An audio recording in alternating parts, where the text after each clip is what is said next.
Tonight, the Fed bailout files. The list of where the Fed sent your money over the last few years is epic and shocking. Even more shocking, it was kept a secret until this week. Our next guest, one of the true heroes of the libertarian movement, Congressman Ron Paul, has been pushing for more transparency from the Fed for years. Congressman Paul, welcome back to the show.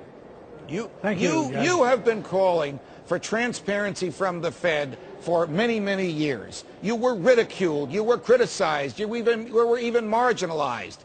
Now you're proved correct. What happened in the past week that made your prophecy, your prediction about what the Fed was probably doing, apparent to everybody? Well, we did get a little bit of the audit language passed. It isn't a true audit, but the Fed was asked to release some of the information on who got the bailouts and who got the guarantees, and there was a very great amount that they got involved in.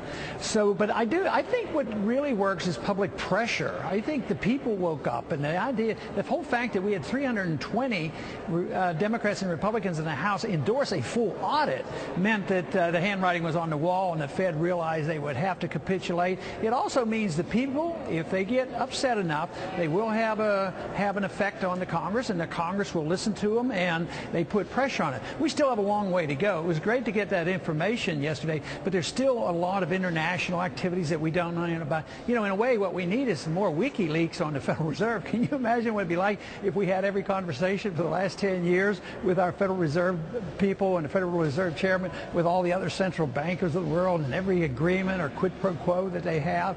I mean, it would be massive. The people would be so outraged. But I think the people are going to be more outraged already on what they're seeing, because it hurts the people. At the same time, it helps the special interests. All right, when the Federal Reserve gives money to the Central Bank of South Korea, or to the Bank of London, or to Societe Generale in Paris, or to a bank in Germany, does it actually give cash, or does it sort of use funny money just by adding zeros to an account somewhere in a ledger sheet? Yes, and we still use the terminology printing money, but there's not much printing of money that's going on. It's a computerized expansion of the credit. But you know, as bad as it is dealing and bailing out their friends, just think of what this means when it comes to the Congress's responsibility of authorizing and appropriating funds and directing these funds. This is all secret, off budget, right. And no wonder they didn't want us to see. So it's the atrocious nature of the fact that the Fed is a government unto itself, and they can make loans to governments and other central banks. I think there is so much more to learn, and I'm very delighted that the people want to know more about the Fed. Will we ever learn what collateral or what promises may have accompanied those loans to foreign governments, and whether those promises or that collateral was inconsistent with our own foreign policy with those countries? Well, there's a lot we'll never learn, but the ones that we have learned, you know, here at home, what was the collateral? It was illiquid assets. They were derivatives. So the banks didn't want them, and they were broke. So the Fed creates money, and they put them on their balance sheets, you know, more than $1 trillion worth of these, maybe $2 trillion now. And they buy these things. So, yes, we know a lot of it. I mean, it's worse than government paper. It's worthless paper because they call them illiquid, but they're illiquid because nobody wants them. But we now, as a taxpayer, own them. The Federal Reserve is supposed to be, as unconstitutional as the law is, nevertheless it says, the lender of last resort to banks. How do companies like Caterpillar or McDonald's or Toyota or Harley Davidson get in there? Stated differently, what business does the Federal Reserve have creating funny money and giving it to select American corporations? Well, they shouldn't have any, but Congress has given them authority under the Federal Reserve Act and their amendments. They have the authority to directly bail out corporations. But it's immoral, it's wrong, it's bad economics, it's unconstitutional. And I don't think many congressmen realize that the power that they had, and most people in the country don't realize it.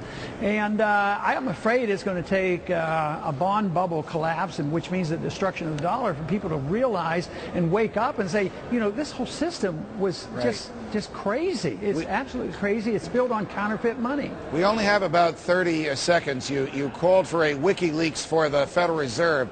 Something tells me that you differ with your colleagues who are calling for the prosecution of the WikiLeakers and agree with me and most of our viewers that it's a good thing for us to learn what the government is up to.